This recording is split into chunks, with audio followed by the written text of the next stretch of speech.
উচ্চ মাধ্যমিকের ফল ঘোষণা, রাজ্যের প্রথম বর্ধমানের রূপায়ণ পাল। বুধবার দুপুর 12:30টায় সাংবাদিক বৈঠক করে উচ্চ মাধ্যমিক শিক্ষা সংসদের সভাপতি চিরঞ্জীব ভট্টাচার্য আনুষ্ঠানিকভাবে উচ্চ মাধ্যমিক পরীক্ষার ফলাফল ঘোষণা করেন।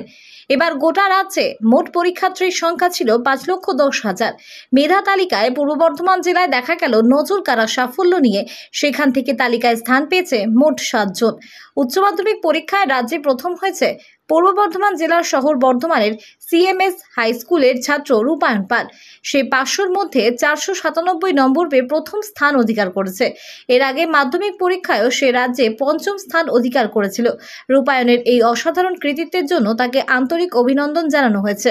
রূপায়ণ জানান সে ভবিষ্যতে চিকিৎসক হতে চায়, তার প্রিয় খেলা ক্রিকেট। সে আরও জানায় বিনামূল্যে চিকিৎসা পরিষেবা দিয়ে মানুষের পাশে দাঁড়াতে চায় সে। মা জয়শ্রী পাল এবং বাবা রবীন্দ্রনাথ পাল দুজনেই স্কুলের শিক্ষক শিক্ষিকা। ছেলের এই সাফল্যে খুশি বাবা মা বলে জানান নিউজের মা পর্দায়। রূপায়ণের শিক্ষক ছিলেন 5 জন। এদিন বিধায়ক খোকন দাস সুভাষপল্লী কালীতলা এলাকায় ওই ছাত্রর বাড়িতে যায় এবং ফুলের তোড়া দিয়ে তাকে সংবর্ধনা জানায়। বর্ধমান থেকে কিটো রিপোর্ট, অগ্নি সংকেত নিউজ।